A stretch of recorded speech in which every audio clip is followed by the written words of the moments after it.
Calling all Sugimoto seekers and Asirpa enthusiasts. Buckle up for a wild ride because this week on the Over Manga Cast, we're diving deep into chapters 30 to 49 of Golden Kamuy. Backed by popular demand, will Shiraishi prove his worth, or just prove to be more trouble than he's worth? Get ready for hidden gold, epic battles, and of course, delicious Ainu food. Stay tuned on this episode of the Over Manga Cast.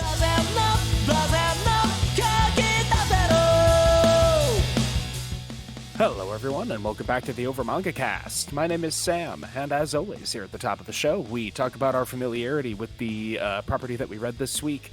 I haven't done anything with Golden Kamuy since the last time that we read it, which is a shame. This absolutely is up my alley in terms of genre and storytelling, so I should read it more. It's really good. Jacob, how about you?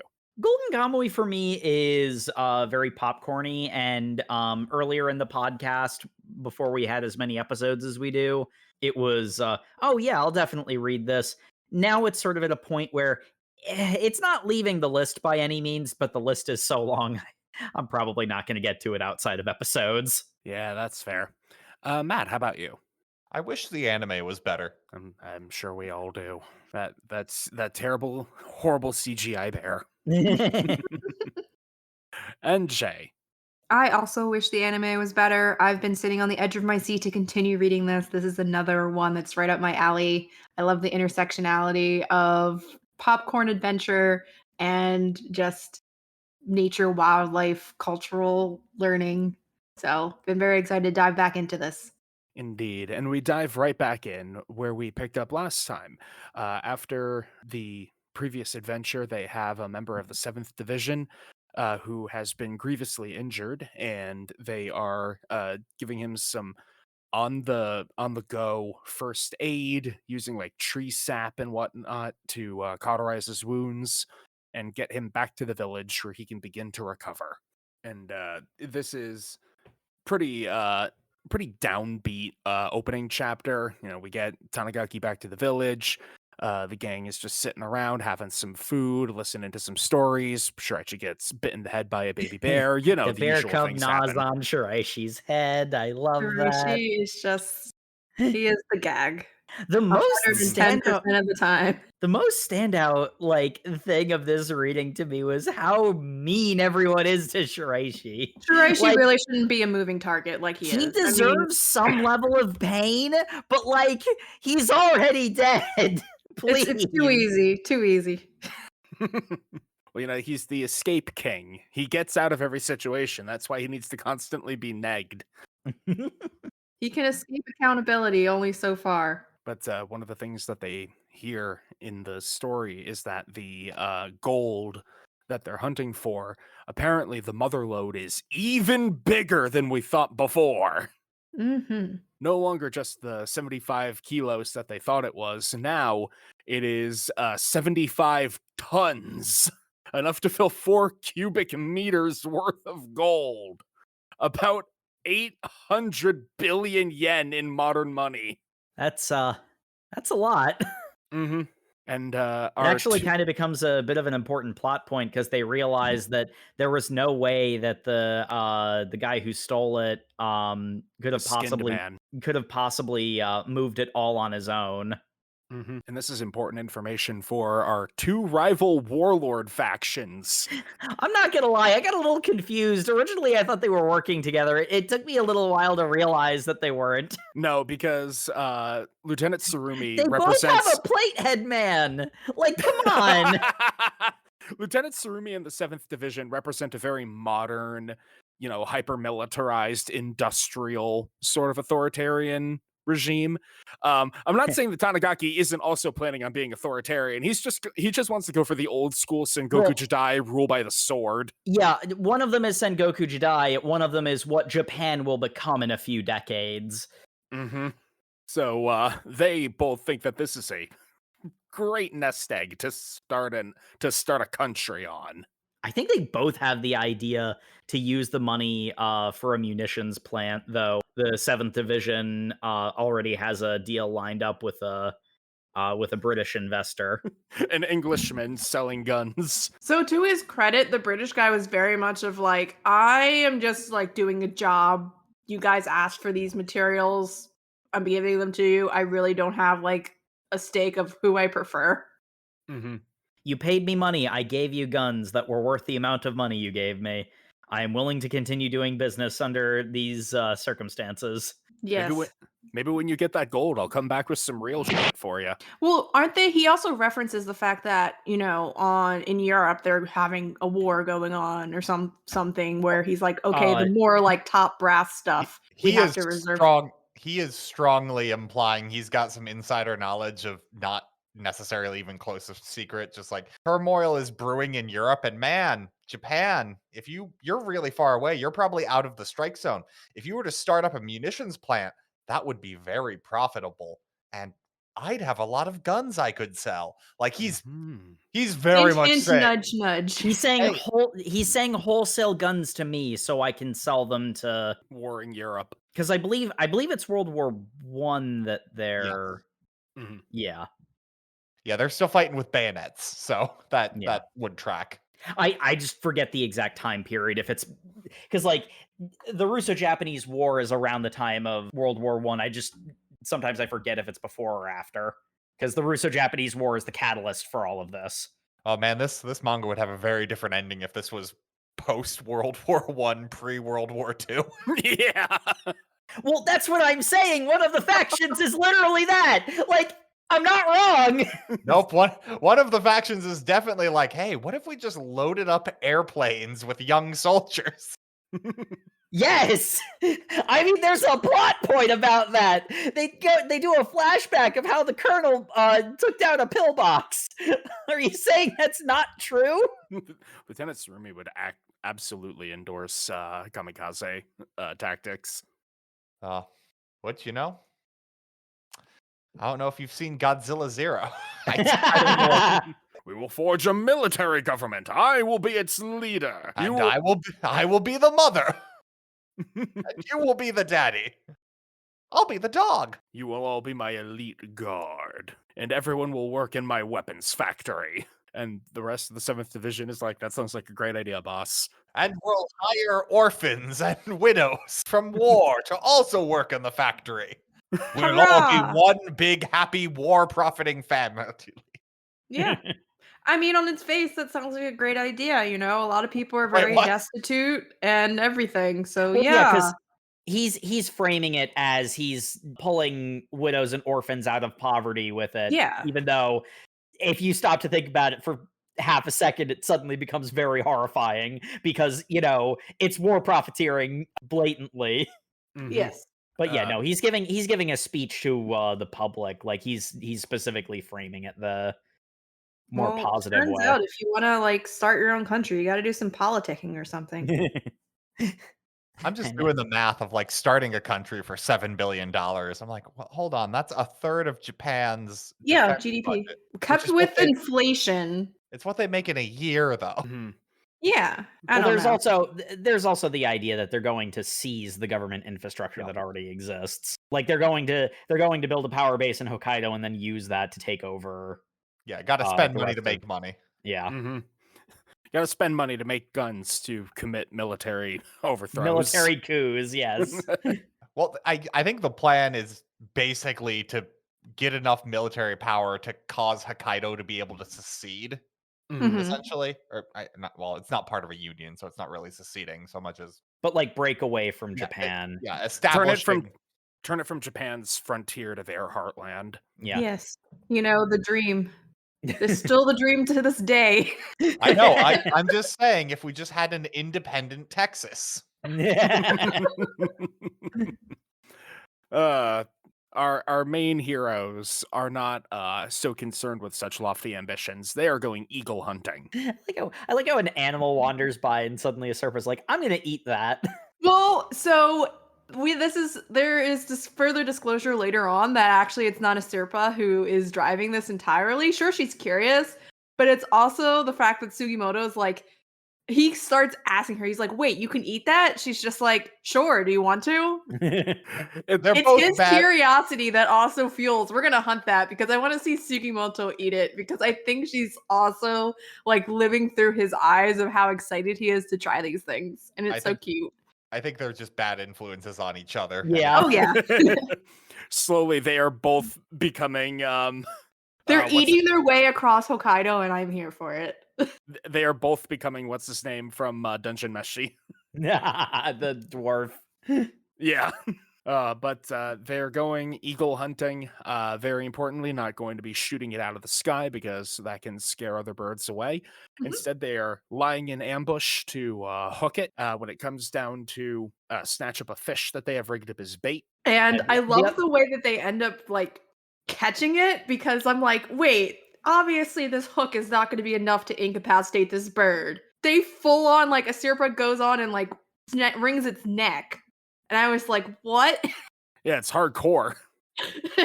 Yeah, it just stops it from taking off. Is really what happens. Yeah.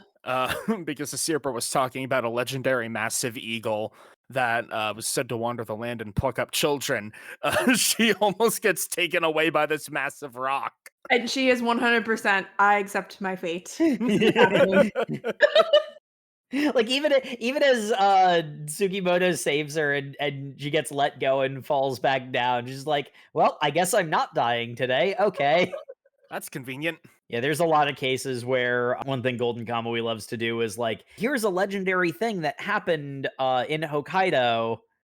It's real in this universe because of course it is, because it's a manga and we can make all of the urban legends real. The other thing is catching and killing the eagle was also the feathers could be used for arrow For fletching. fletching arrow, yeah. Yeah, I love Asirpa's essentially just slowly monster huntering her way into like new gear upgrades. Yeah.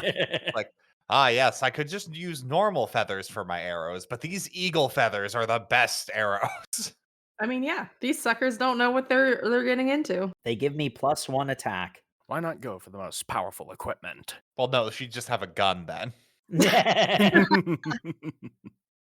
Fair enough.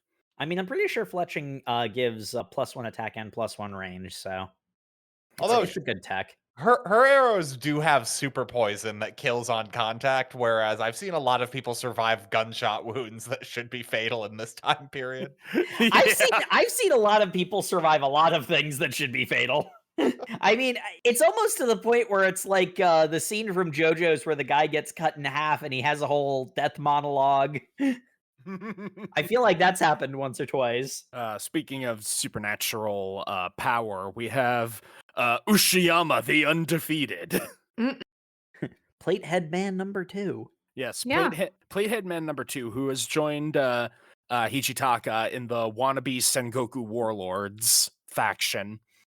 In order to show just exactly how tough he is, they talk about his 10-hour daily training regimen where he tries to like judo throw trees, and how he complained that the hard labor that he was put under in prison was weak sauce. And he's grown soft I've grown from doing weak that. from being in a hard labor camp instead of doing the things I want to do. Yes, he is a force to be reckoned with, and I just have to insert this. The undefeated versus the immortal. There has to be a face-off, right? Oh yeah, that's gonna be the inevitable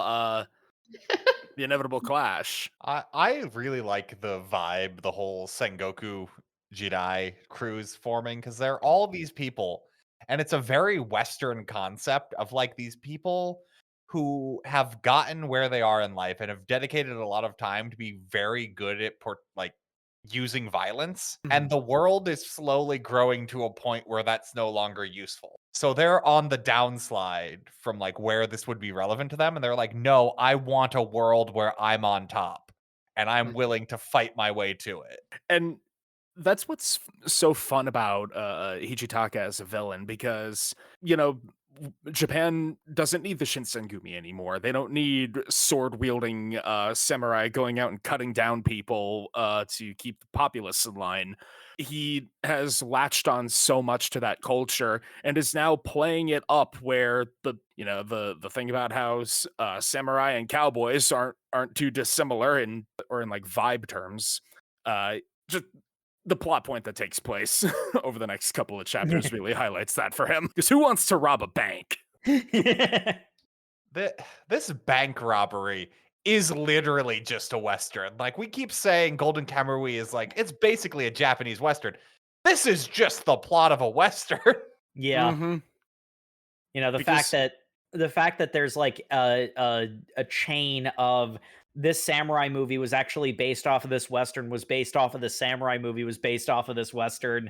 They're really leaning into it. And it's also kind of fun because this crew, they're all freaking anime characters. Like, they're the least realistic people here. And the leader of the 7th Division has a freaking plate on his head because his brain is exposed. Somehow he's more readily believable than these anime characters. Like, they're not even manga characters, they're anime characters. I recall the scene of the main guy posing up with the gun and the sword and with his cheesy one-liner. No matter how old they are, boys love playing with swords.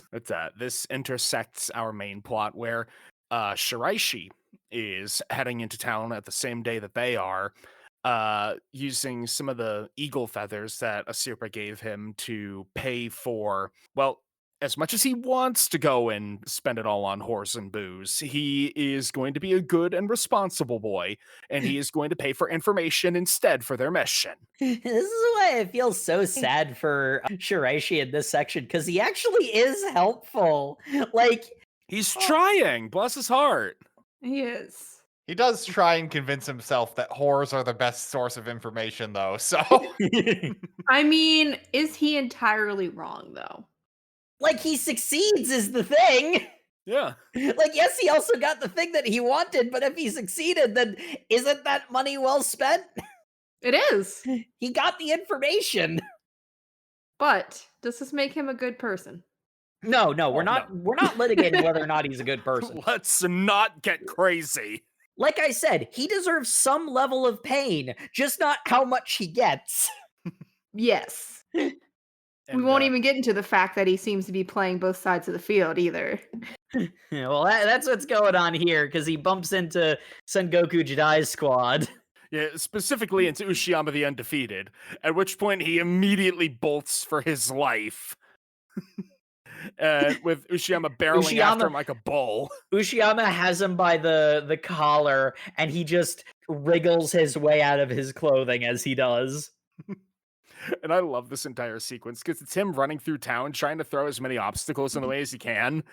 Yeah, he tries to get some thugs to fight him, saying that he beat up your prostitute, or he like knocks over. Which I think is also actually true. That's actually literally true, yeah. Because he's Ushiyama.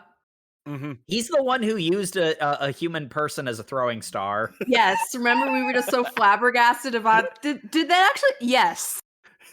He threw the prostitute.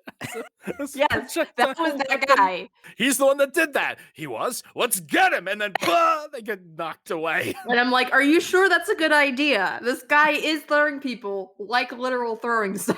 He barrels his way through like a tower of collapsing packed, like ice hard packed snow. He does have to fix his hair afterward. Yep. Yes.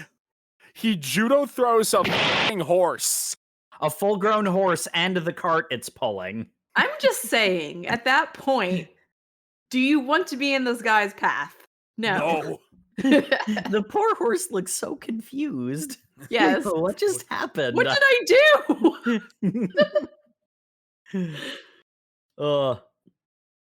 But for better or worse, Shiraishi ends up bumping into 7th Division. Proved to be a bit more of a, well, actually, we don't even know how much of a distraction they're going to be, because before any of that can happen, there is a sudden explosion that rocks the town before the fight can begin. Lieutenant Surumi storms up. Ushiyama is making his retreat after getting in this brawl. And we learn that the explosion was Hijitaka throwing a grenade in a brothel as a secondary distraction to the bull run happening so that he can rob the bank. The vault was too strong, so he blasted his way in from the back wall. And the thing that makes this truly transcendental is he did not break into the bank to take any money or anything like bonds or jewelry or whatever.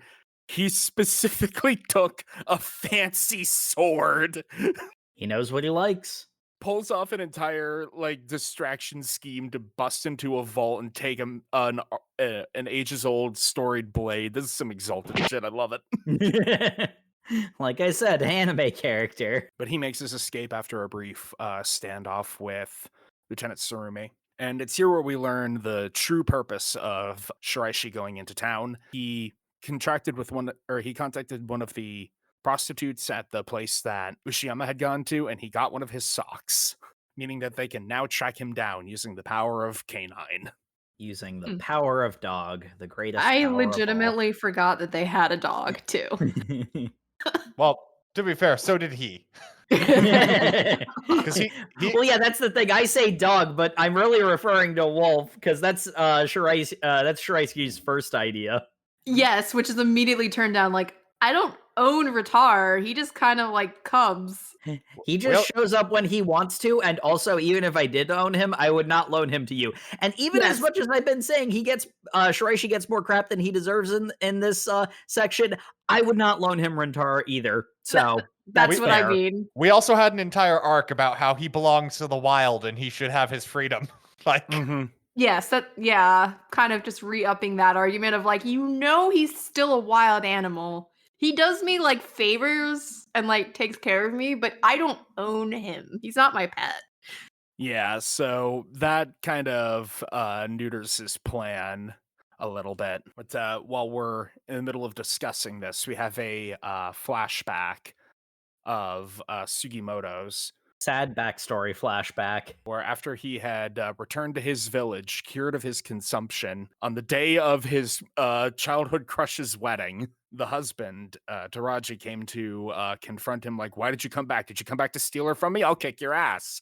And because this is Sugimoto, naturally, he pulls the reverse jump and wins the fight. But poor Taraji's dude, seriously, I know I can't beat you at anything. You beat me at everything. Let me have this one thing. Weird way to talk about your wife, but okay. I love the wife's response because he's just Sugimoto came back. You're not going to leave me for him, would you? And she's like, no, obviously I wouldn't. What the fuck are you talking about? Stop being Also, yeah, of course, you're going to have to fight for me if he steals me. And when you get beaten up, I'll escape and meet you back home. I'm not staying with him. I chose you. Umeko is so based. I love her. And funnily enough, the reason that Sugimoto knows this is because when they were in the war together, Taraji had, by way of apology for attacking him, told this story.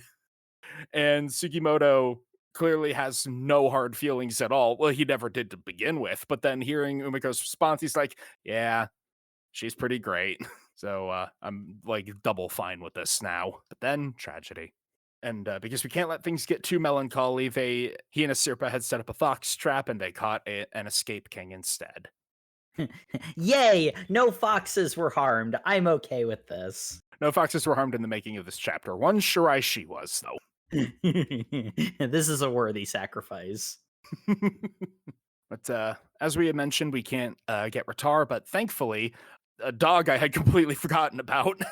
Yeah, that was the dog I completely had forgotten about, and I was like, who is this? What is this? The ultimate hunting dog. The Shiba Inu. The Shib.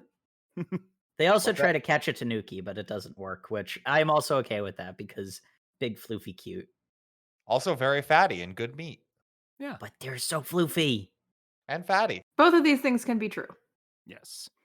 But Ryu, the hunting dog of Big Mr. Hunterman from last time, Nihei, turns out had been following them and is now willing to join the pack. It's also important. He discovers a deer that had been killed by a bear that had just come out of hibernation.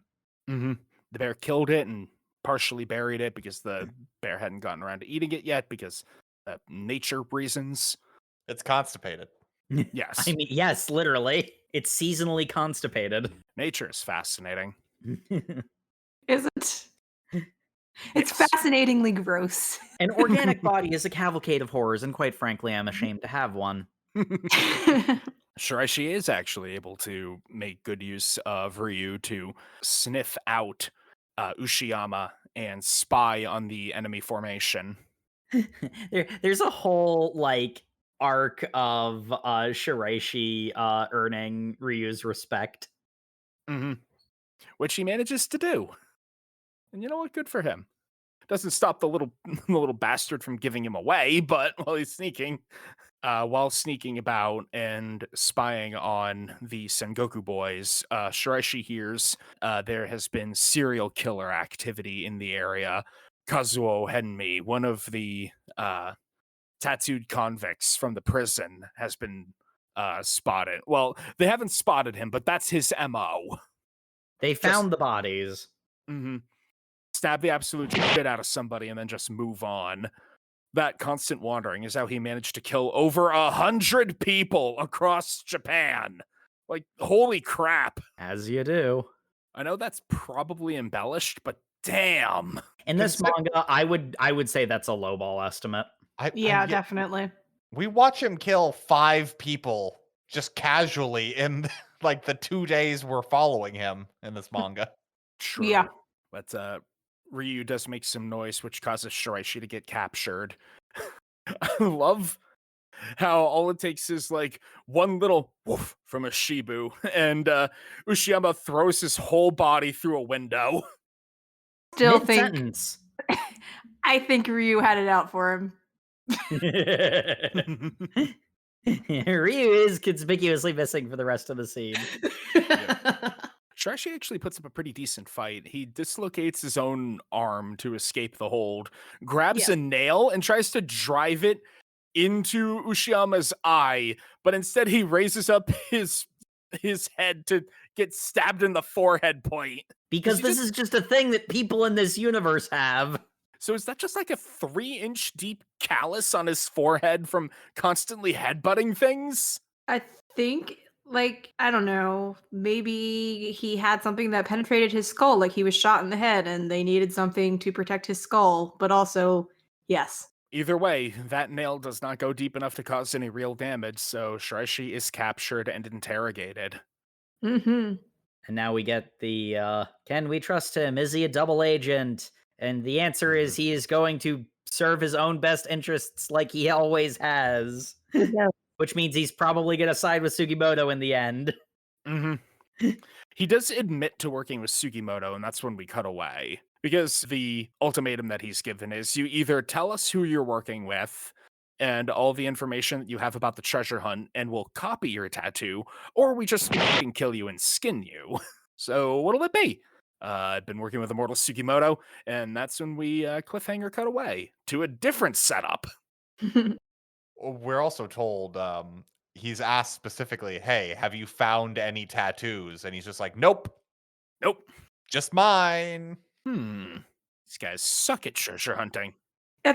They seem particularly concerned that he's with Sugimoto. It's because Sugimoto doesn't particularly have a side, correct? Or they're just worried about. Yeah, well, they didn't know who he was working with, why he was spying on them. They would have some idea that there is a guy who is called Immortal Sugimoto, who was a guy from the war who miraculously survived a bunch of times. It's like, oh, he's just a treasure hunter. Okay. Because yes, to answer the question, Sugimoto is not part of any particular faction.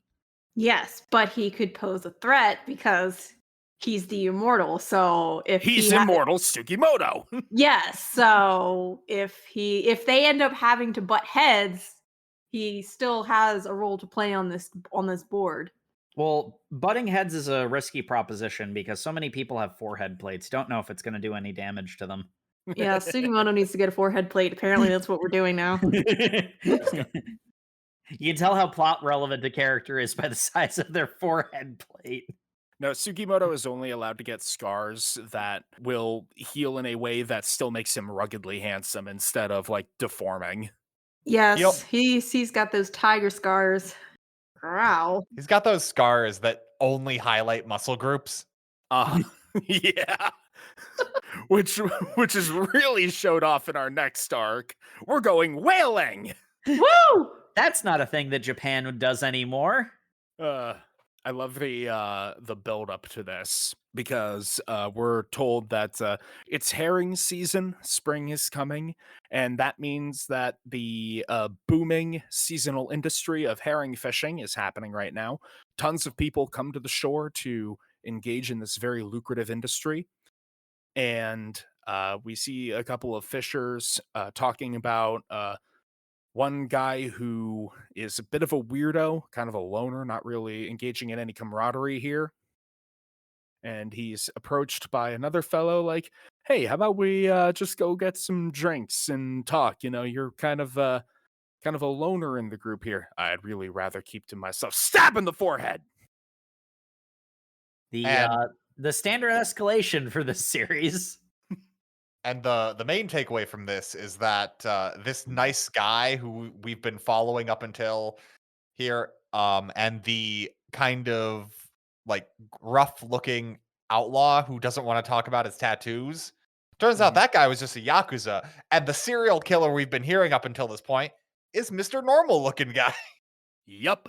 Yeah, he's totally normal and totally well-adjusted. Mm-hmm. And he just really wants to kill somebody right now. Mm-hmm. He's really, really, really excited about the idea of killing somebody. He's very horny for murder. That's not an exaggeration. He is very horny for murder, particularly his murder. Not since Hisoka from Hunter x Hunter have I seen someone this horny for murder. God, you're right. Naturally, as all things must, this collides with the plot of the story of our main characters, because Asirpa, upon hearing that it's herring season, is like, "Wait, it's herring season? That means there's whales in the bay. We're gonna go whaling. I want to eat some whale." Okay, kid. Like I said, animal wanders by. Asirpa, I want to eat it. As our heroes are making their journey over to the shore, we get the flashback for Henmi, the serial killer. When he was a young boy, his little brother was attacked by a wild boar and killed in that attack. And Henmi could only stand by and watch as his sibling was brutally killed, and witnessing that violent struggle of life and death, seeing the hope and light leaving his own brother's eyes, made him so enamored with the violence, the struggle between life and death. And so he became a killer. The irony here, though, is that he places such emphasis on the struggle between life and death, but most of his kills are very instantaneous. And that's why he's kind of dissatisfied with the situation, because he needs to be quick and efficient to not get caught, but it also doesn't give him what he wants. That's why recently he's been leaving clues to his location, which like edging. I think they Stop it! The fact that you're correct, it makes it so much worse. Mr. Soldier, I gave you all the clues. But yeah, because I think he wasn't leaving clues like that before he got caught. No. But now that he's escaped, he started leaving clues because he's not getting the satisfaction out of killing anymore. Yeah, the tension between the practicality of not getting captured and his actual desire.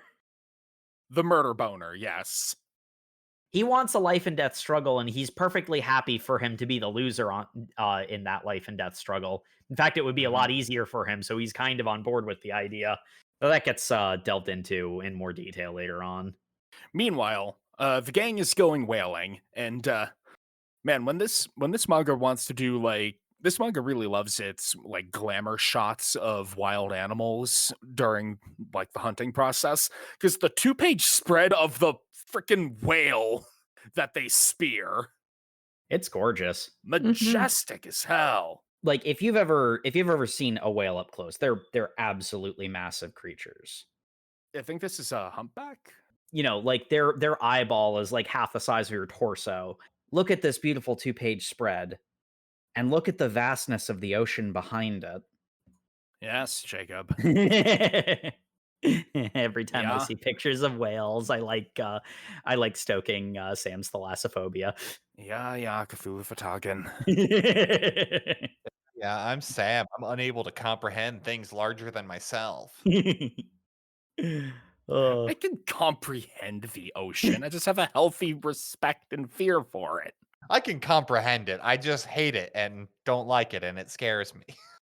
Hate? No, I do not hate it. I do not even dislike it. Scares me, yes, but But in You have a like, full-on speaking of, phobia. speaking of, but in like a horny way. yes, in a horny way. Speaking of the tension between practicality and desire, What? I do not wish to drown, but the ocean is so alluring. I don't know how to reconcile those things. Much like how Henmi does not want to get captured for murder, but wants a brutal, bloody life and death struggle. Anyway, they go whaling. And some poor fishers who are just trying to fish get caught in the adventure of it. get caught in the whale's run. A guy goes overboard. Sugimoto and Asirpa stop chasing the whale to help him out of the water because it might be spring, but it's still frigid cold in Hokkaido. So yeah, it's still deathly cold. So they're able to fish the fishermen out of the ocean. And of course, because this is a fictional story, there's only one person that the overboard fisherman could possibly be. Mm-hmm. Man, falling in the ocean and freezing to death, that'd be such a boring way to go. Okay.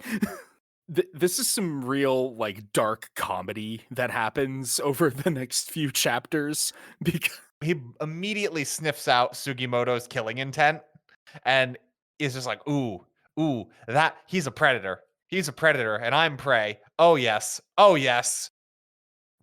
Literally sporting an erection right now. I need him to kill me. But I need him to be around me. Oh, geez. Oh, hey, I want to learn what it's like to be a fisherman. Okay, oh, geez.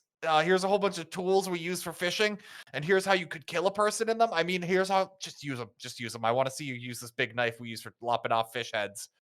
Oh, God.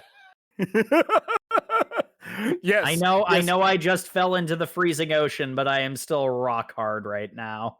Yes, use this ball cleaver to cut the herring into meatballs.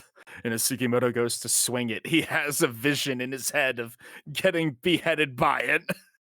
And as Sugimoto is chopping up the meat, he's standing there, lonely island. Yeah. And Asirpa does not know what is happening. And good, you don't need to understand, kid. Go over there, Asirpa. Don't look at this. Asirpa, you're too innocent for this, but also you're not. She's not. She is going to be that weird kid. Being that weird kid is kind of the origin story for us. Mm-hmm. Maybe Asirpa will start a podcast. I could see her doing a food podcast. Oh my God, she would. Oh, absolutely. But, once they're done butchering some herring, they go to have some food. Sirpa goes to the restroom, so the guys start talking about soldiering and murder. And I love this because Sugimoto's like, yes, the dark deeds I needed to commit to survive, the men I killed, I can still see their faces. I can never wash the stain from my hands. And Henry's just sitting there, gripping his pants like, oh yeah. How many did you kill? Oh my God. So you say you've never forgotten the face of anyone you've killed and you remember them forever? Oh my God. Remembering the dead is the only way I can atone for killing them. Take me now. Unfortunately. Yeah, I was going to say, unfortunately, Asirpa makes a discovery. Because a random old guy had noted Henmi's tattoos when he was getting changed out of the sopping wet clothes he had been in. So he, of course, strangled that guy. And he had to hide the body. So he hid it in the toilet that Asirpa was trying to go to. And thus begins the yakety sax chase. Except conveniently, right when Asirpa discovered the body, they also noticed that the 7th Division had shown up. Mm-hmm. And they just naturally connect those two. Meanwhile, serial killer dude's just like, whew, dodge that bullet. Let's go to the giant mansion so we can have some Scooby-Doo escapades. God. Literally. I sure Yes. hope no important, crazy individual with metal plates for heads are at the mansion trying to sell guns to a rich idiot. Who should be that playing the piano but Lieutenant Tsurumi? Why, yes, Mr. Big Rich Herring Boss. I think that you would make a great investor in my munitions factory. I see that you are an eccentric collector of machine guns. Look at this Maxim gun that I just have on the piano. I do love guns. Also, the herring business has its ups and downs, but people always want to buy weapons. Yes, you should really diversify your portfolio. What's that sound of fighting upstairs? As Sugimoto and Hanmei have crept upstairs into some soldiers, and immediately a brawl has broken out. Meanwhile, poor Asirpa was not able to go in the toilet that had the dead body in it, so she's Understandable. also now at the herring mansion, being like, I gotta poop. Oh god, these rich people have like solid gold toilets, and that's not even a joke. Yeah. Am I allowed to do this? This feels dirty. Can't wait. What's a bidet? But yes, the Scooby-Doo shenanigans break out with customary ultra-violence as Henmi and Sugimoto murder a bunch of soldiers and then flee from Tsurumi.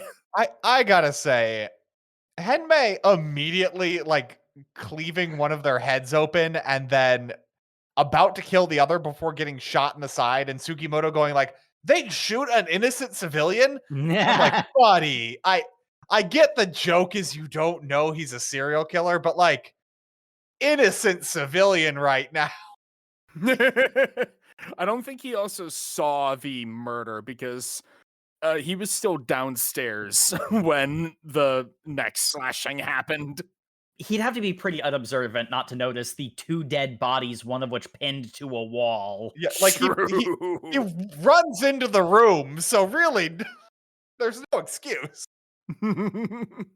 He is distracted by Tsurumi's appearance, and then also the Maxim gun that the rich idiot has. Yes, so they are now fleeing for their lives.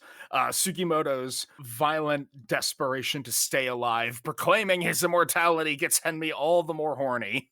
Tsurumi doesn't want Sugimoto killed, he wants him captured, so he knocks out the rich idiot with the Maxim. But now,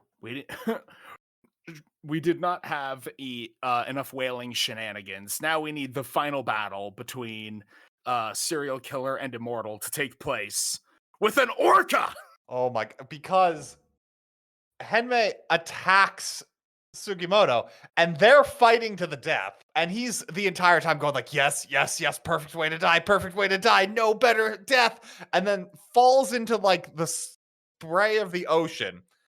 And then we get, turn the page, 2-panel spread, orca has jumped like on to shore. Has beached itself to grab Henmei. And just drags him out to sea. And everyone goes, we need his tattoos. And he's just like, I'm being killed by an orca. No. I mean, this is pretty rad, but like, this isn't the way I wanted to go.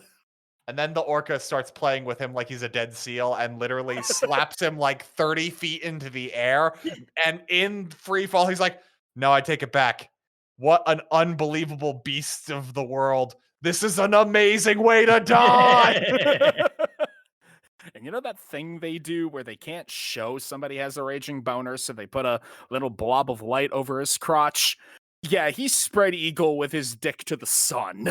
As you do. That's not the only censorship method that's used in this bit. Okay, this panel has my favorite gag of all time. Because Sugimoto, determined to not let this piece of the puzzle get away, but also wise enough to not wear clothes when diving into freezing water, strips naked. And we have the Shiraishi face covering his dick. Just like the dull surprise smile. Yes. And the epic battle of Shiraishi of Sugimoto diving underwater, grabbing Henmi. The orca is coming for him, about to devour him, but he like double jumps off of its nose. We get an undercarriage shot with another sensor.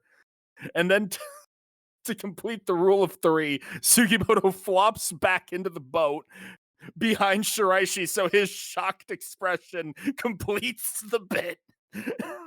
Oh, and they love it. Because the 7th Division is hot on their heels. Asirpa is able to spear the orca, and they use it to escape. My favorite part about going a little back to when Sugimoto's like strips to go into the water, he's just like, I can't believe I've got to chase after him into the water. It's freezing cold. And he's just like, Aspera, don't look. And she's got her eyes covered with her hands. And then there's just a panel of her with the biggest gaps between her fingers. Good wholesome family jokes right here. Let's go back to the orca jet ski they accidentally invent.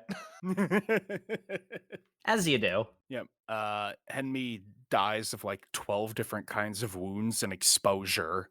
So Sugimoto Mercy kills him and skins him while they're in the middle of this flight.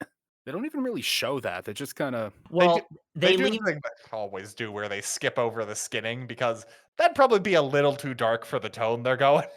Mm-hmm. Well, there's also a level of ambiguity to it, because did the orca kill him, or did Sugimoto kill him?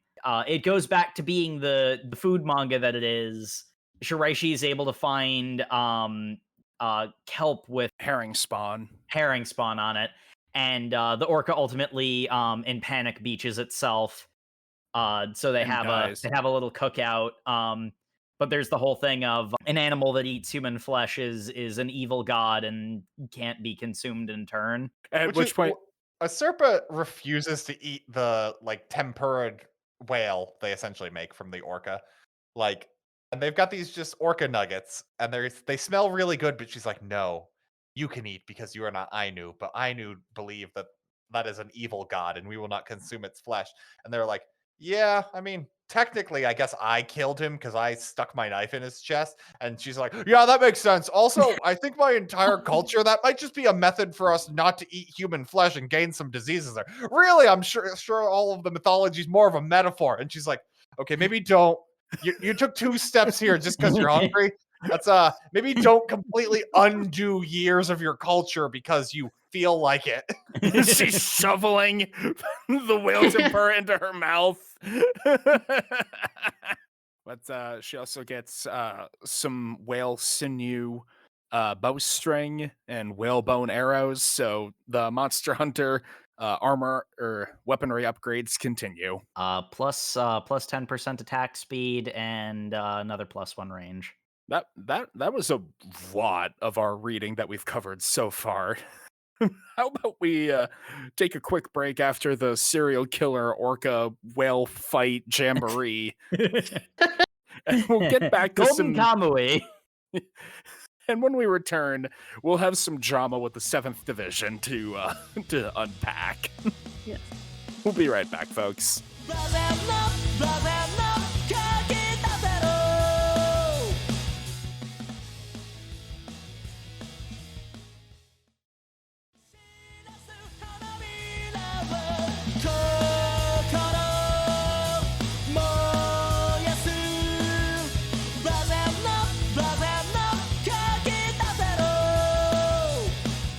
Let's stop edging. And get to the climax. Wow, Sam, that's really inappropriate. Yeah. Making us banned. The episode is mature now. And welcome back to the show, folks. Where last we had left our heroes, they had just successfully completed a whaling hunt and taken down a serial killer to get another piece of the skin tattoo map to the treasure. God, when you say it out loud like that, this manga is something else. But we're gonna give Sugimoto, Asirpa, and Shiraishi a little bit of a break. They're going to enjoy their whale, and we are going to catch back up with the 7th Division. Because, hey, you remember Tanigaki, the guy who got injured and has been recovering with the Ainu? You remember how he got into a fight with some people that were intending to desert Surumi? Surumi is now wondering where those guys went, not knowing that they were deserters. And the net begins to close in on the recovering soldier and the innocent Ainu. But not in the way you expect. Surumi isn't the one that finds Tanigaki recovering in the village, but rather more of the traders who have invited themselves into the hut, giving Grandma a shoulder massage very threateningly. I mean, she's enjoying it. Yes. But Ogata the sniper and Nikaido the spotter have tracked down Tanigaki and asking, so, if you're able to get up and walk around with these people, how come you haven't reported back in yet? I was, well, it's only the first day I was able to get back on my feet, and I figured I owed these people a debt for saving me, and, well, you could have at least sent a messenger. I wanted to, looking for your gun. Fat lot of good will do you without the firing bolt. Look, just don't hurt the civilians. We'd never do that. We're not crazy murderers or anything. Why would we do that? Look, just tell us, have you seen Immortal Sugimoto? No. Interesting. Keep working on that poker face, buddy, and have a good day. They leave the hut. Tanagaki's desperately trying to get past the language barrier to tell Grandma and Osama to run, saying that I need to get out of here. You guys are in danger while I'm here. And Osama's antics actually pull him out of the way of a deadly headshot as Ogata immediately gets to shooting. Sniping's a good job. Mhm. As long as there are two people on the planet, someone's gonna want someone dead. And yeah, spoilers for the discussion, but this was my favorite of the like action sequences in this particular reading. Like, yeah, the wailing was intense and the fight with the serial killer was exciting. But this had that like slow, desperate, like puzzle tension that you kind of get from one of those. I want to say a Saw movie, but Saw movies are too over the top. The first Saw movie. The first Saw movie, yeah. Because now it's Tanigaki with two civilians he wants to protect in a hut where the enemy snipers have knowledge of all the points of egress and a bead directly on him. And he knows that the gunman is an expert shot because it was only chance that saved him. Oh, and he doesn't have his gun because they stole the firing bolt. So, So they're pinned down in the cabin now. Before we can resolve that, we have a bit of a cutaway to a kindly old grandpa wants to talk to Asirpa. mhm. He's Yeah, very sleepy. yeah, they're just resting after their big day. He just wants to like, oh, what a sweet child. Let me see her. Ah, yes, such dark hair. She must have some Russian blood in her, and those eyes seem very familiar, like a friend of mine. At which point Shiraishi peeks under the old man's hood, sees that it is Hichikata, and immediately wigs out. Like, what are you doing here? He has no poker face at all. The fact that nobody respects him or pays attention to him is really good. One of the things that I like about Hichitaka is he constantly like references historic members of the Shinsengumi, and nobody understands what he's talking about. Like the narration box has to give you a little Wikipedia blurb. Mhm. This was actually him being a completely brazen and was actually a coded middle finger to everyone else in the room for not knowing these things. Just so you really know that he is definitely a man who has lived past his time. Like when you're watching your Western and somebody starts talking about like, ah, yes, General Lee was real good to us. And you're like, oh no. I mean, that's basically what this scene is. But we also get him telling Shiraishi to make a copy of the tattoo they'd obtained from the serial killer. Oh, also, as if the manga had not already revealed enough that the skinned man Noparabo was Asirpa's father. Tanigaki looks in her face and as much as says, I have a friend who has eyes like that. And it just cuts to him, the skinned man piningly gazing out of his prison bars like, gee, I wonder. It's such a mystery. I thought it was just saying he was Ainu.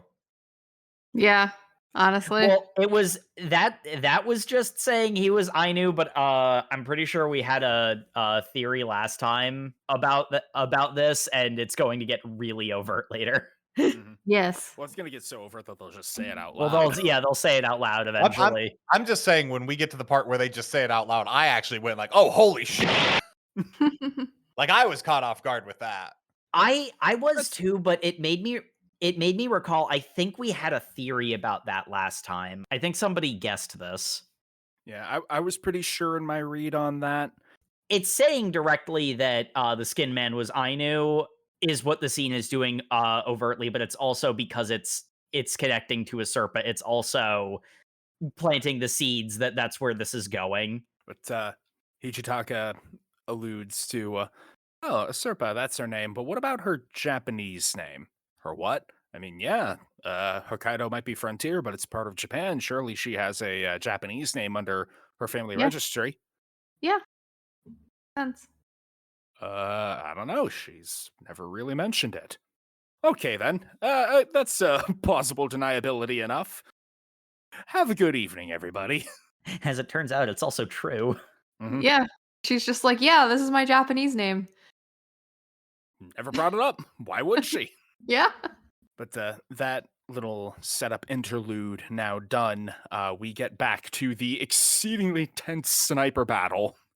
And another thing that I really liked about this was it shows how Tanigaki has both already, because of his upbringing, has a level of understanding of like this sort of frontier wilderness living, but also and that has allowed him to quickly absorb Ainu customs to the way that he's able to use like their tools and their knowledge to his advantage.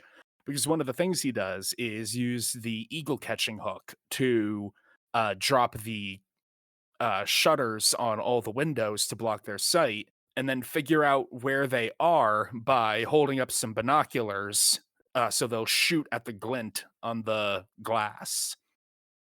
And I mean, like, that's just arguably, it's not actually a good shot because shooting through that many curved lenses is actually really hard to pull off. But, like, it also makes sense to aim for binoculars because presumably a head should be directly behind it.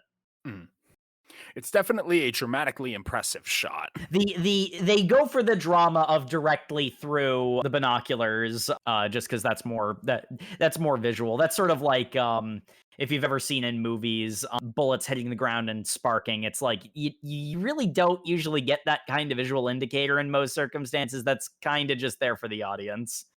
Mm-hmm. It's one of those cases where it's like this is the cool paneling of. But I am the audience, and I'm enjoying it. Therefore, it is effective. And he throws out some smoke generating pieces of burning wood to make a cover.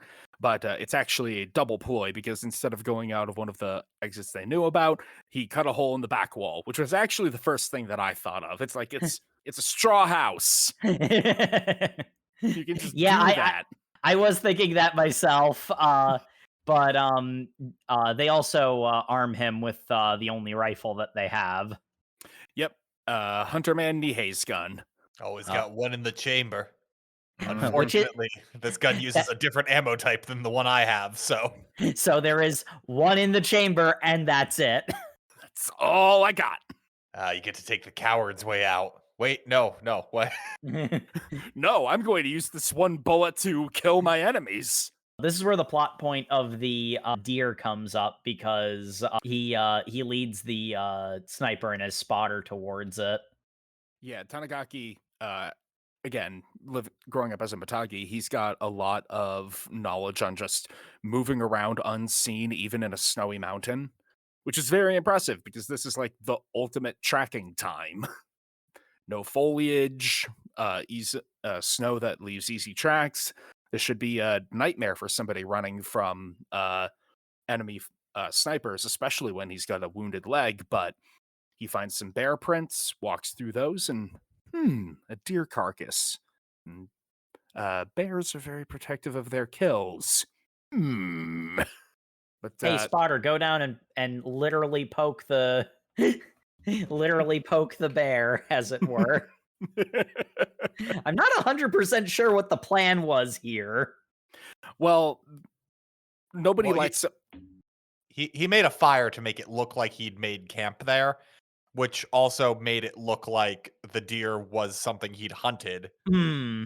So the idea was if they see an empty camp that looks like it was recently attended, they're like, oh, did he like hear us or something? Did we spook him off?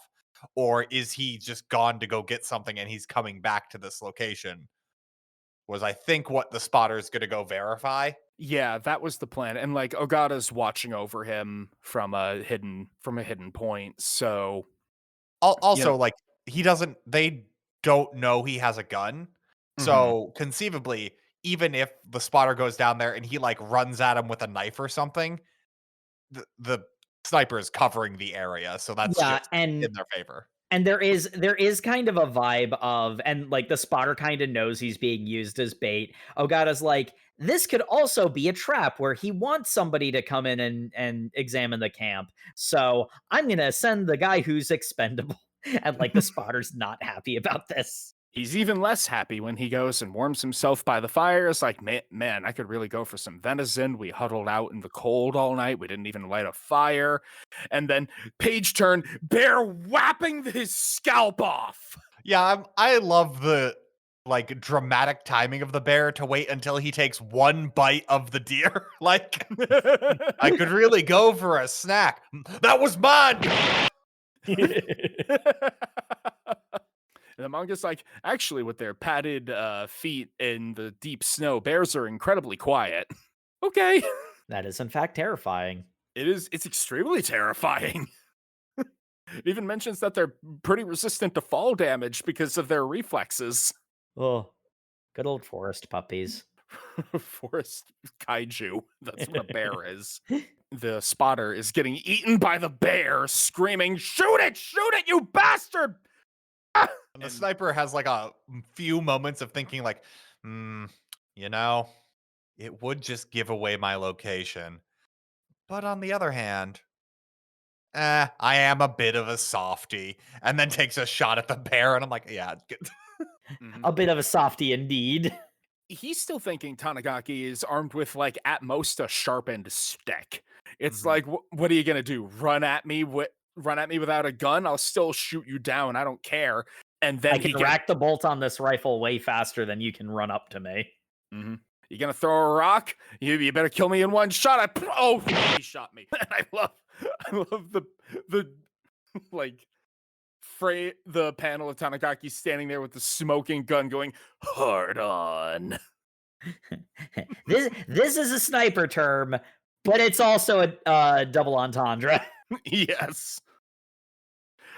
God, what a masterful turnabout. Getting your pursuers to be attacked by a bigger predator so that you can jump them with your one and only kill shot. God, I love this shit. It's so the mind games, the tension, the wilderness survival, all weaving it together into this brutal play of life and death. It's so good. I love every time we come back to Golden Kamuy and like in the time between readings, I'm like, yeah, that's a really cool like Western style treasure hunt. And it's got some cooking elements in it. And then we come back and I just remember, oh no, it's also like a graphic hunting anime. Yeah, no, these where a lot of cases you hunt the most dangerous game. Bears. These are hard-boiled, cold-blooded men with guns in the wilderness. They will do some shit. And Asirpa, who does more than any of them. Yes, Asirpa is the hardest of them all. Tanigaki is discovered by another 7th Division soldier who is like, another one of the enemy. Oh no, it's my friend Mishima, another one of the loyalists. Oh, Lieutenant Tsurumi is heading out this way in order to save me from the potential traitors. How fortuitous. Well, I do need to go and still pay off my debt to the Ainu, so I'd prefer it if he didn't find them. But hey, now I know that we can link up again at a later date, and everything's going to be okay. Boom! I admit the manga lulled me into a false sense of security on this one. I was not expecting this dude to just get ganked. Got headshot. Because guess what? Ogata's not dead. How? I don't know, but he isn't. Body armor, dude. Mm-hmm. Yep. And being the world-class sniper that he is, he put a shot through the head of the first target he saw, which wasn't his actual target, but hey, whatever. That's another 7th Division soldier down I'm not going to have to deal with. Well, if he's here, that means Lieutenant Tsurumi can't be far behind. I need to take out Tanigaki before... Oh, there's old forehead plate. Okay, I'm running. Time to go. And this is another very fun sequence because it's Ogata running through the woods. You know, the salvos of gunfire coming after him. But he's pulling off these extremely engineered precision shots that are just crippling and knocking out. There's the element of a dead soldier is out of the fight and an advantage for you, but a wounded soldier has to be attended to, and that has the potential to take out at a minimum 2 people. Mm-hmm. Funnily enough, I learned about this principle when from a StarCraft tie-in novel. It is like the Terrans were using non-lethal bullets because it's like if you shoot one guy and kill him, that's one enemy down. But if you shoot one guy and wound him, that's a guy who has to take him back, and a medic who has to deal with him. That's 3 guys down. Unfortunately, that doesn't work against Zerg, but it works wonders here.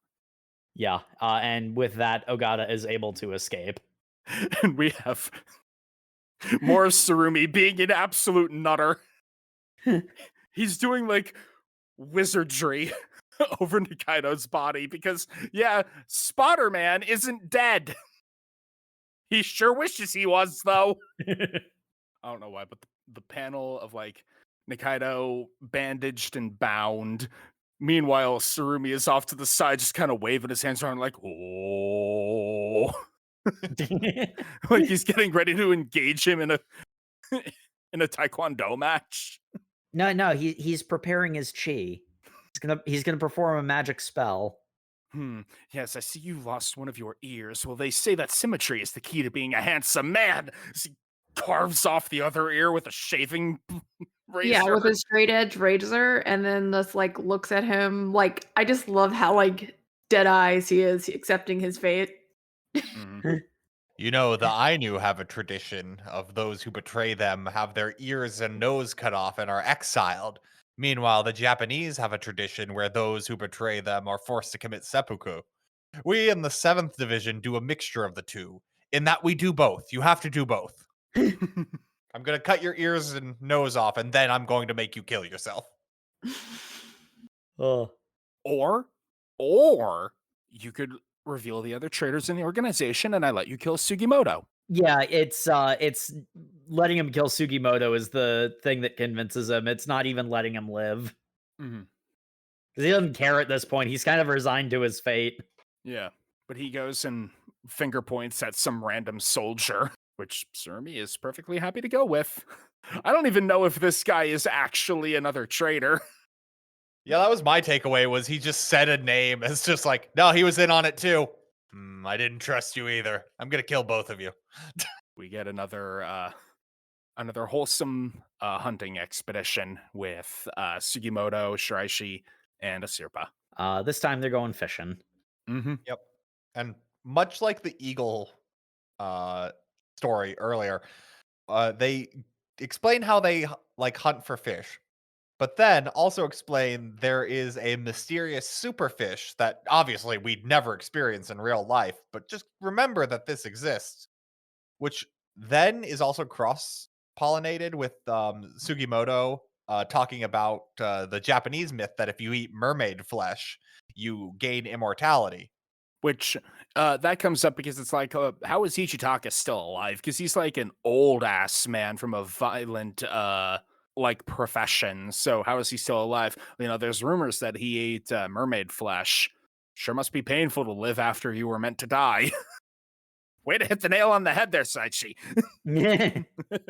But of course, another mythical giant creature of Hokkaido turns out to be very real. And tries to eat Shiraishi. I love this because they run into another Ainu who's fishing, who is a old friend of Asirpa's father. Mm-hmm. And it's like, hey, we want some of that fish. Can we trade you something for it? Nah, but I mean, I've got a pretty easy fishery set up here. You can come over here and catch on yourself. Shiraishi's like, all right, I'll go do it. Falls off the deck into the water and gets eaten by the big fish. And then that fish chokes on him and gets dragged ashore with like halfway up the waist in this fish's mouth. And it's just like, oh, he is a mermaid. I also love how honestly concerned Sugimoto is. Like, he's got a look of genuine horror on his face when it's like, it ain't Shiraishi! Yeah, when Shiraishi is under the water and his fate is uncertain, Sugimoto's actually legitimately concerned. And it's like, oh, he's okay. Back to abusing him. That's real friendship, and I know that because that is the relationship that the members of this podcast have.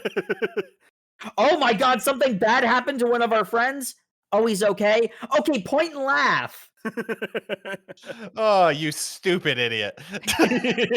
But yeah, my favorite part of the reading here is when Asirpa's talking with effectively her uncle. Mm-hmm. Is definitely the relationship she has with him. It's the kind of family friend that you call aunt or uncle, even if they're not technically blood. Yeah, and he's basically just like, Asirpa, you're traveling with these two strange men. What's up with this? And Asirpa answers with like glowing sparkles in her eyes, talking about Sugimoto. Oh, we're partners. Mm. Oh, what about him? Oh yeah, he's useless. That's Useless. I'm not normally a fan of it, but the shipping was real strong in that one panel. Yes. They have an understanding. She's not gonna, be sold off as like a child bride, but they have a special relationship. We'll just call it mutual respect and we'll move on. Mutual respect where they keep on ribbing each other. Yes. Exactly. Great. Now that Shiraishi has been saved, they have got this massive fish that they can make clothes and food from. Well, we could make clothes, but it's way better if you leave the skin on it. We're leaving the skin on it. That'll make it tastier. Yep. I love the main trio just tearing into the food with like the juices dripping down their mouths. And I'm just saying, Asirpa ate her raincoat. Yeah. 100%. And then Sugimoto tries to suck on an eyeball, but it's too big. Yeah, I hate that problem. It's too big. He's filleting that eyeball. Wait a minute, Sugimoto. Are you the immortal Sugimoto? Oh shit, am I gonna have to kill you? Are we gonna have to fight? Am I gonna have to kill you? Well, I mean, I was a part of the 7th Division, but I didn't work for Lieutenant Tsurumi. Oh, okay. Yes, the 7th Division is way bigger than just the one... Just that one nutter and his boys. But yeah, this is where we build into. Reveal. Yeah. He kind of just offhandedly mentions it too, like, oh yeah, no, he is the... It's like, there's something I've been meaning to tell you, Asirpa. There's a critical plot revelation. I've been waiting for the main character to show up to tell you. Actually, which one is the main character, Asirpa or Sugimoto? They share the protag role. They're deuteragonists. I lean Sugimoto only because he's constantly being taught things by Asirpa. Yeah.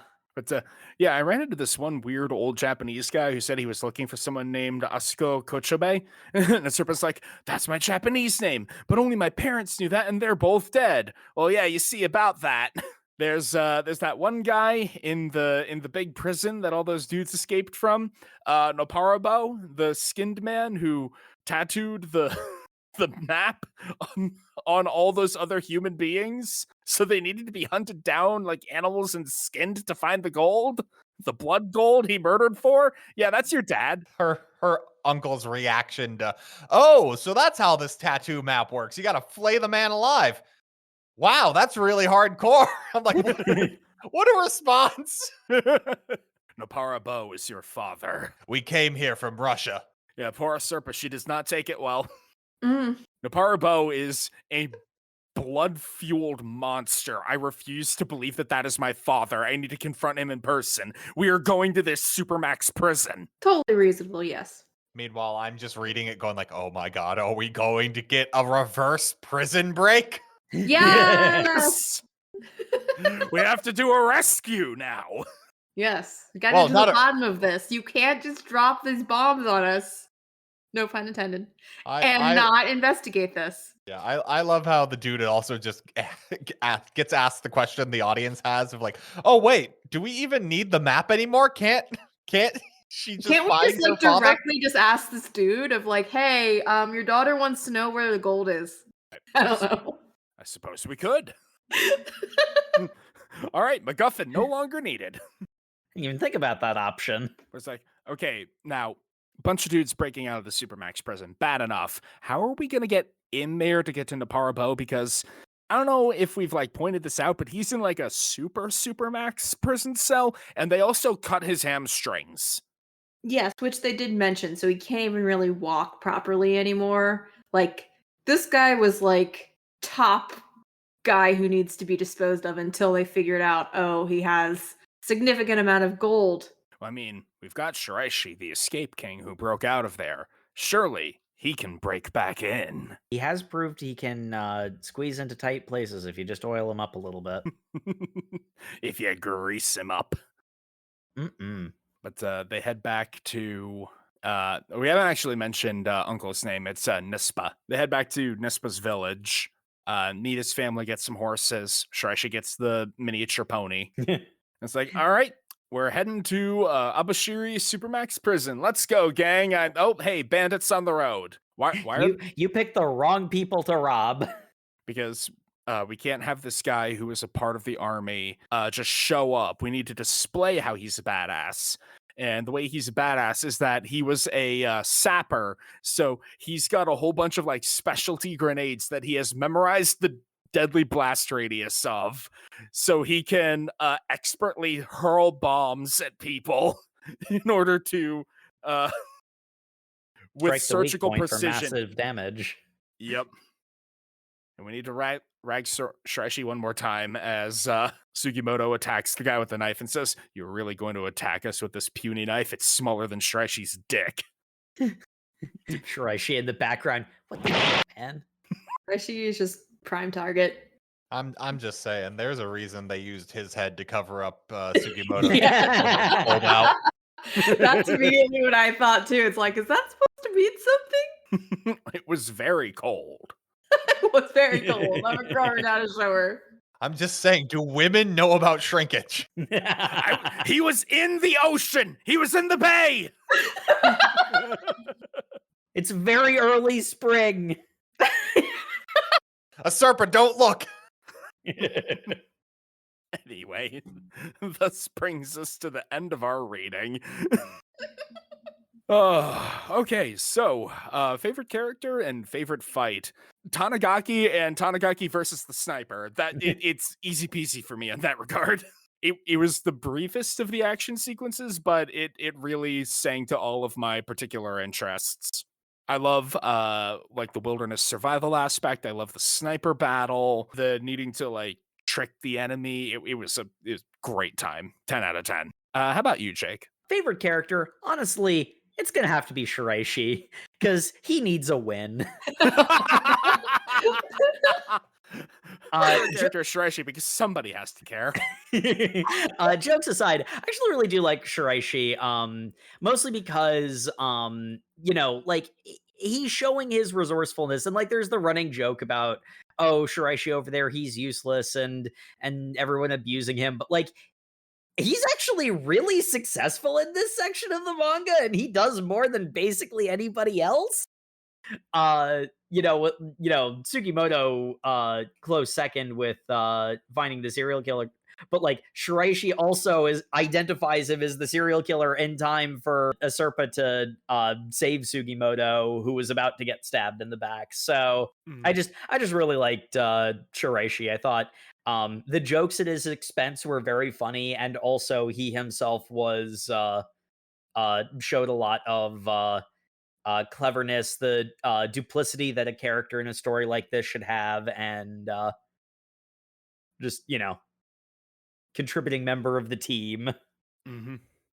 Shiraishi is credit to team. He called out spy. And then favorite fight. They fought an orca. What do you mean? What could possibly top that? If the sniper battle didn't speak to my particular brand of mental illness so readily, I would have chosen the orca fight, because holy shit.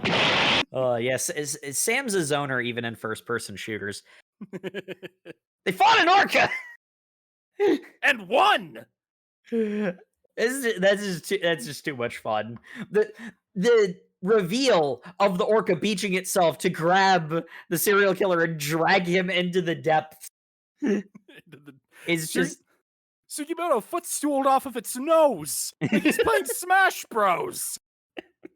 Plus, it does have that really great rule of 3 sight gag. All right, Jay, favorite character and favorite fight. It's no hidden secret that Asirpa is my favorite character ever, because she is like literally my spirit animal. Mm-hmm. Favorite fight would have to be what's his name? The undefeated Ushiyama, the undefeated, and that just bull in a China store pursuit of Shiraishi. Him just running straight through every obstacle. Yes. Just the idea of the personification of literally, yes, that. Literally an unstoppable force. Yes. the personification of yes. Strolling down the street after Shiraishi like his pronouns are I'm him. Not even strolling, like dead ass trying to ask for help. You take like one glance, you're like, nope, you're on your own with that. I can't. That dude just judo flipped a horse and the cart it was tied to. I'm not fighting him. And Matt, favorite character, favorite fight. Yeah, I gotta go with Henmei, just because it's great. The Looney Tunes that's going on, the fact that he, while getting killed by an orca, goes, "This is a cool way to die." I love it.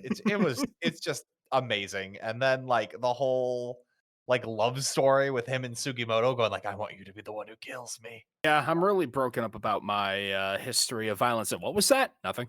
Here, take this ball cleaver and cut my head off with.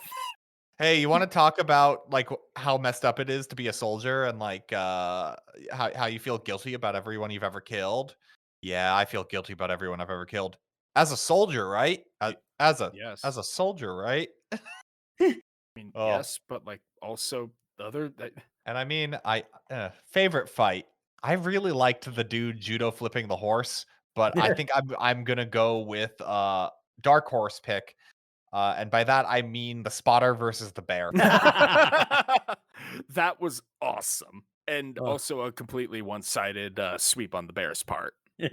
Yep. Another case of Golden Kamuy background characters' skin being removable. Ultimately, everybody's skin is, but they are making a point of it in this manga. All right. And your favorite Ainu custom that we learned, because this is also a treatise on this particular group's cultures. It's an Ainu culture lesson. Yes. Ainu culture education here. We got a lot of good ones this time. Mm-hmm. You know, I keep coming back to, I don't know why I liked it so much, but something about that eagle hunting method. Oh, yeah, no, I like the bird hook. Entirely because I wouldn't use it to hunt an eagle. I just want to hug one. Hopefully it is smaller than you, and you might be able to do that. You know what? If it's bigger than me, that just means there's more floofy bird to hug, and I will accept whatever fate that befalls me. Yes, It so will be literally worth instead of it. Asirpa, it will just be Jacob. This is my fate now. I accept my fate, just as Asirpa did. I swear, there's going to be one episode. I just have to do the opening and just being like, so I've got some unfortunate news. Sam obviously was too emotional to make this announcement, so it's fallen to me.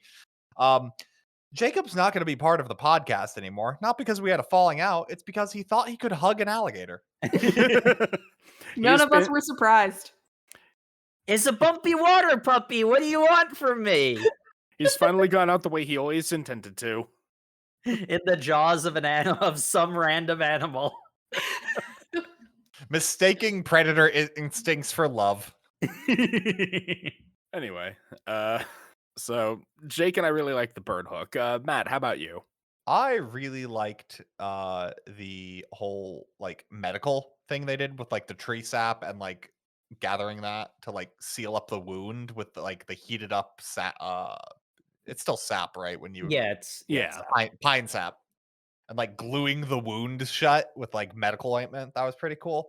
Also, I liked the cover where they explained that they have a nifty kitchen tool that is a bowl combined with cutting board combined with eating tray. Very efficient. Grandma was very proud of that one. And how about you, Jay?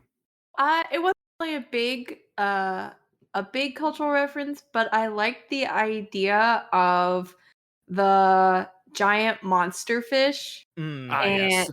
The legend of the legend of the big fish. Big fish, yes. Mostly this is because it turned out to have a grain of truth, and Shiraishi became a beautiful mermaid at the end. As he was always meant to be. All right. And would you continue reading? Oh, absolutely. I really need to read more of this just in my spare time because it's so up my alley. I love this adventure nonsense. The brutal life and death struggles in the wilderness, the treasure hunting, the drama. It's great. But life is busy, and we read an arc of manga every week, and I should really have more time to do more than just one of those. But yeah, such is life. How about you, Matt? Would you continue reading? Oh, hell yeah. I love Golden Kamuy, and every time we do an episode, I'm surprised it's not more popular than it is because it's what I think everyone would love because it's so there's nothing about it that I think the like modern audience would find distasteful. Mhm. It's just good. Maybe people don't like good things. That's probably the problem. Well, I think the CGI bear they put in all the ads of the anime might have had something to do with it. I hate to say. Well, they can just read the manga though. Like Exactly. I'm not saying it's an intelligent reason for people to stay away from it. I never claimed that people were intelligent. How about you, Jay? I can't put this down. In fact, I love it when this is recommended. All right, and Jacob. Yeah, this is a great popcorn read, and if quite frankly, if there weren't more series that were either like more engaging to me or like more up my alley, I definitely, I've actually been reading a little bit more recently in my spare time. I'm caught up on a couple of things at this point. So it's like I'm always happy when we get the episodes because it's the opportunity to just sit down and, get more out of it. It's not Shakespeare, but it's not trying to be. It's trying to be the Magnificent Seven. And I understand the fractal nature of comparing this to the Magnificent Seven. That was on purpose because it's true. As someone who really likes that kind of storytelling, I honestly I should check out the anime. I know everyone said it was bad, but I tend to like things people hate, so we'll see how that goes. All right. And thank you, everybody, once again for tuning into the Over Manga Cast. As always, you can find us on all your social medias where we are at Over Manga Cast. You can also find us on YouTube where you can like, comment, and subscribe. The episodes there go up on a 2-week delay. It's a good place to catch up on our backlog, but you can also head over to overmangacast.com. It's up to date, and it also even has a place where you can comment and give us suggestions. suggest more Golden Kamuy or any of the other series or a new series we haven't heard of. And as always, we appreciate reviews in any and all form. Go ahead. I don't even know where you review podcasts anymore. They keep getting shut down. But go ahead, leave a review, leave a comment, send us an email over mangacast@gmail.com. Go to the website like we said. We really, really do love getting recommended things, and being recommended Golden Kamuy like this one was perfect excuse for us to put it on the list higher up, because we always want to return to things, but we also want to read new things. Well, most of us anyway. It's the eternal struggle. Speaking of new things, we're going to be reading Kagurabachi next week, chapters 1 through 18. So if you're keeping up with the show, read that, and we'll see you all next Thursday. Good night, everybody. Night. Good night, everybody. Okay, Jay, you really just can't keep reading Golden Kamuy. You need to read Kagurabachi with us. Nah, I think I'm good. But no, you can't just keep reading more Golden Kamuy. Stop it. I absolutely can. You can't stop me. They just keep making dick jokes. Well, I think we've lost her, guys. So penciling in the fact that we're going to be missing Shay next week.